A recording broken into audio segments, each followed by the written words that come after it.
अस्सलाम वालेकुम स्टूडेंट्स, खुसूसन वो तलबा उनसे मैं मुखातिब हूँ जो 9th क्लास के हैं और वो इंग्लिश का पेपर उनका अभी होना है, और 11th और 12th क्लासेस के, या अगर हम इसको, ये तो पर्टिकुलर मैंने बात की, या अगर हम जनरल बात करें तो जनरल बात करें कि तो हर वो तालिब इल्म जो इंग्लिश का पेपर सॉल्व करना चाहता है, वो किन ग्राउंड्स के ऊपर उसका पेपर जो है ना वो चेक होता है। और हम इसको यूँ भी कह सकते हैं कि जो स्टूडेंट अपने तौर पे बहुत ज़्यादा अच्छा लिख के आते हैं, 2-2 पेजेस के की एक वो अपनी समरी वगैरह लिखते हैं, अपना एसे जो है वो 4-4 पेजेस 6-6 पेजेस का जो लिखते हैं, लेकिन जब उनका एंड ऑफ द डे जो उनका रिजल्ट आता है तो वो उनकी एक्सपेक्टेशन से हट के होता है।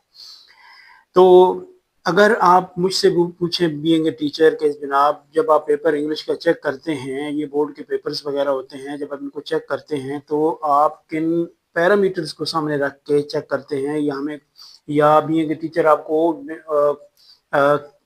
कौन सी इंस्ट्रक्शन दी जाती हैं कि जनाब आपने एक स्टूडेंट का जो इंग्लिश का पेपर है उसको आपने कैसे चेक करना है। तो मैं वो चीज़ें आपके साथ शेयर कर दूं ताकि आप लोग जब पेपर सॉल्व करें तो आप उन गलतियों से बच जाएं, और आपकी जो इतनी मेहनत है वो आपकी मेहनत फ्रूटफुल हो, और फ्यूटाइल ना हो जाए। तो डियर स्टूडेंट्स, आप ज़रा अपना अपना नोट बुक अपने सामने रख लें और अपना पेन आपके सामने हो। तो नंबर वन, जो सबसे मेन जो डेंजरस चीज़ है वो है कि वर्ब का दुरुस्त इस्तेमाल ना होना। अगर कोई तालिब इल्म 4 लाइनों का एक फ़िक्रा लिखता है, मेरा मतलब ये है कि 4 लाइनों पर मुश्तमिल उसका एक सेंटेंस है जो कि आखिर में फुल स्टॉप के ऊपर जाके ख़त्म होता है, तो उसके अंदर अगर उसने उन 4 लाइनों में सपोज उसने 30 से 40 वर्ड्स लिखे हैं, और उन 30-40 वर्ड्स के अंदर अगर उसने वर्ब की मिस्टेक कर दी है, इतनी मिस्टेक सपोज कि भाई उसने प्रेजेंट डेफिनेट टेंस के हिसाब से अगर वो फिक्रा लिख रहा है और उसके अंदर उसने वर्ब के साथ एस का इजाफा नहीं किया, या आप यहाँ पे इजाफा नहीं करना था वहाँ पे उसने इजाफा कर दिया, तो उसकी सारे चारों की चारों जो उसने सेंटेंस यानी एक सेंटेंस के अंदर जो चारों लाइनें उसने लिखी हैं, 30-40 वर्ड्स की जो इसकी उसकी एक मेहनत है, वो सारी हिदायत हमें दी होती हैं कि वो आपने अगर वर्ब की गलती अगर कोई बच्चा करता है तो आपने उसको क्रॉस कर देना है। तो इस हिसाब से ये चीज़ आपने ज़हन में रखनी है कि जब आप लिखें तो आपको पता होना चाहिए कि आप किस टेंस में लिखने जा रहे हैं। अगर आपको नहीं पता तो फिर इसका मतलब कोई गारंटी नहीं है कि आपको उसके मार्क्स आपको मिलेंगे या नहीं। ये तो हो गई वर्ब की बात। इसके अंदर पॉइंट नंबर 2 हमारे पास आता है स्पेलिंग्स का। स्पेलिंग का जो मिस्टेक है वो 0.5 मार्क आपका कट जाते हैं, ठीक है, लेकिन स्पेलिंग को बाज़ औक़ात टीचर्स जो हैं वो ओवरलुक कर देते हैं, लेकिन अगर बहुत ज़्यादा उसके लफ्ज़ों के अंदर स्पेलिंग की मिस्टेक्स हों तो ये समझा जाता है कि स्टूडेंट को लिखना नहीं आता, उसकी वोकैब्युलरी का इश्यू है, तो फिर वो भी वहाँ पे उसको भी ब्रेकें जो है ना वो लग जाती हैं। अच्छा, अब ये नंबर थर्ड पे अगर हम इसको ले लें तो इसके अंदर पंक्चुएशन मार्क्स हैं। सपोज पंक्चुएशन मार्क्स के अंदर क्या है कि फिक्रा जब शुरू करते हैं तो बच्चे को पता नहीं होता, वो पहला अल्फ़ाबेट छोटा डालता है, तो हम इसको अपनी लैंग्वेज पंक्चुएशन मार्क्स की ज़बान में हम उसको कैपिटलाइजेशन कहते हैं। और कैपिटलाइजेशन का सिर्फ महज ये मकसद नहीं है, मतलब नहीं है कि आप जब फिक्रा शुरू करें तो उसका पहला अल्फ़ाबेट बड़ा हो, लेकिन जब भी कोई प्रॉपर नाउन अगर आप यूज़ करते हो, चाहे वो फिक्रे के शुरू में आ जाए या फिक्रे के अंदर आ जाए, तो उसका भी पहला अल्फ़ाबेट बड़ा होना ज़रूरी है। अगर आप ऐसा नहीं करते तो आप पंक्चुएशन मार्क से मिस्टेक कर रहे हो और आपका नंबर वहाँ पे कट जाएगा। ये 3 चीज़ें आपने ज़हन में रख लेनी है। नंबर 1 पे हमारे पास है कि वर्ब का इस्तेमाल दुरुस्त करना है। नंबर 2 पे हमारे पास आ गया जी कि आपने स्पेलिंग्स की मिस्टेक्स को ओवरलुक नहीं करना। जल्दी बच्चे कहते हैं कि हम जल्दी कर रहे हैं, लेकिन जल्दी का मतलब ये नहीं कि आप गलत लिख लें। नंबर 3 के अंदर आपकी पंक्चुएशन मार्क्स आ जाते हैं।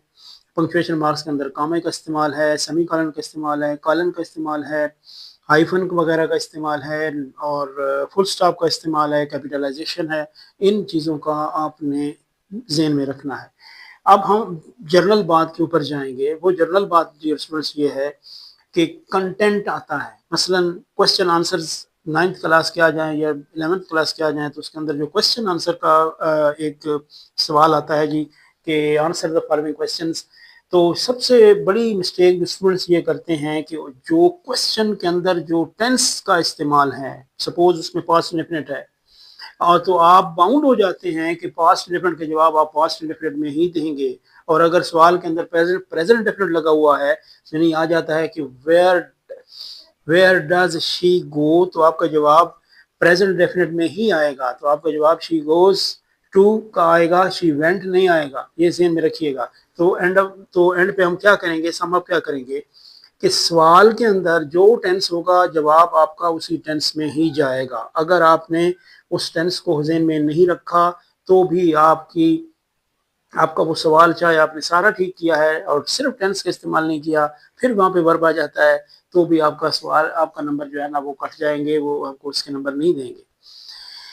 ये ज़हन में रखिएगा। इसी तरीके से अगर हम ट्रांसलेशन के ऊपर आ जाएं, और ट्रांसलेशन के अंदर दोनों तरह से आ सकता है कि इंग्लिश टू उर्दू या उर्दू टू इंग्लिश। तो अगर इंग्लिश टू उर्दू आ जाए तो उसके अंदर पूछा क्या जा रहा है,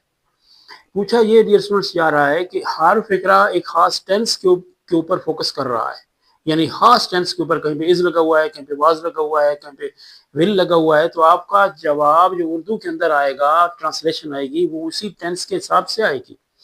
और अगर आपका कंटेंट आपने तर्जुमा आपने ऐसा लिखा जिसके अंदर आपने बाकी सारी चीज़ों को ठीक लिखा, लेकिन वो उसके अंदर फ्यूचर इंडेफिनिट लगा हुआ है, विल लगा हुआ है, और जवाब आपका है में आ रहा है, यानी आखिरी के अंदर जो आपका ट्रांसलेशन है वो है वगैरह आ रही है, या ता है के ऊपर आ रही है, एंड हो रही है, तो इसका मतलब है कि आपको फिर इसमें भी नंबर नहीं मिलेंगे। तो इन चीज़ों को आपने ज़रूर ज़हन में रखना है। और एक और चीज़ भी है, एक हमारी अपनी इंग्लिश की लैंग्वेज के अंदर बात आती है प्रूफ रीडिंग की। अब स्टूडेंट्स पेपर कंप्लीट कर लेते हैं, कंप्लीट करने के बाद वो समझते हैं कि हमने सारा पेपर कर लिया, और टीचर्स उनको कहते भी हैं कि जनाब आपने जब पेपर कर लिया तो अपना पेपर एक दफ़ा रिवाइज कर लें, पढ़ लें। अब स्टूडेंट्स को समझते हैं कि हमने सारा ठीक किया, लेकिन उस पढ़ने के अंदर क्या हिकमत होती है। तो प्रूफ रीडिंग का हमारे पास जो एक एलिमेंट है उसके अंदर ये होता है कि सपोज इंसान है, बच्चा है, कोई भी है, तो वो जब लिखता है तो उसके अंदर स्पेलिंग की मिस्टेक हो सकती है, उसके अंदर टेंस की मिस्टेक हो सकती है, कोई पंक्चुएशन मार्क उसका रह गया है। तो वो जब पेपर कर ले तो वो एक दफ़ा उन क्वेश्चंस को पढ़ ले,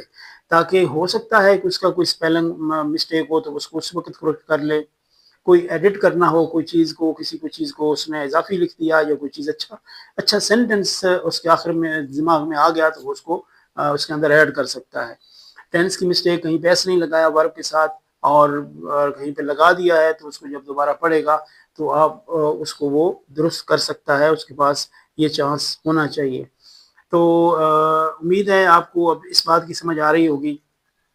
कि एक स्टूडेंट जब अपना इंग्लिश का पेपर करता है, क्योंकि ये फॉरेन लैंग्वेज है और इसकी ख़ास डिमांड्स हैं, इसके ख़ास रूल्स हैं, ग्रामेटिकल स्ट्रक्चर है इसका, और अगर आप इस रूल्स को, स्ट्रक्चर को फॉलो नहीं करते तो आपकी सारी जो मेहनत है, बच्चों की जो इतनी मेहनत करके समरी वगैरह तैयार करते हैं, एस्से वगैरह तैयार करते हैं,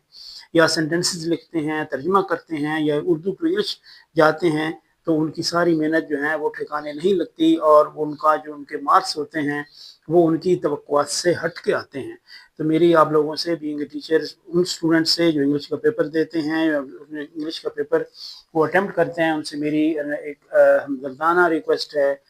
कि आप इन चीज़ों को जो मैंने आपको लिखवाई हैं, आप उनको ज़हन में रखिएगा। जब आप समरी तैयार करते हैं तो सबसे पहले देख लें कि समरी जो है वो किस टेंस को लेके चल रही है,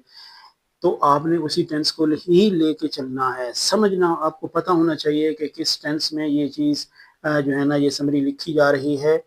और आप किस टेंस में लिख रहे हो, सवाल का जवाब, सवाल किस टेंस में आया हुआ है, जवाब आपने उसी टेंस में ही देना है। तर्जमे के अंदर जो वर्ड्स, सेंटेंसेस आए हुए हैं, आपने ये देखना है कि उसके अंदर टेंस कौन सा लगा हुआ है, तर्जमा आपका उर्दू में उसी टेंस के हिसाब से होगा।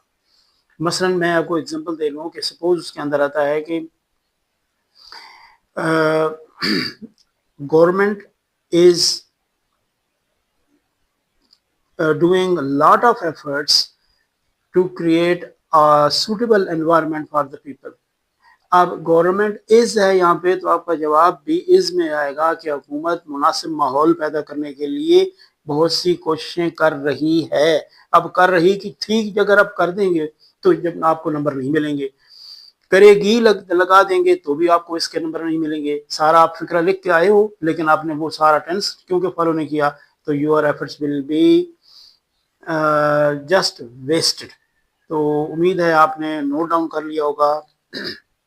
मेरी इंस्ट्रक्शंस को। तो अगर आप इसको फॉलो करेंगे तो आप अच्छे खासे अपनी अपनी गलतियों को, जो एक आम गलती आप कर जाते हो, ओवरलुक कर जाते हो, निगलेक्ट कर जाते हो, इस छोटी सी बात पे अपना पास और फेल का फैसला हो जाता है इसके ऊपर। तो आप उम्मीद है इन चीज़ों को जब ज़हन में रखेंगे तो आप अपना कामयाबी समेट पाएंगे। Thank you very much.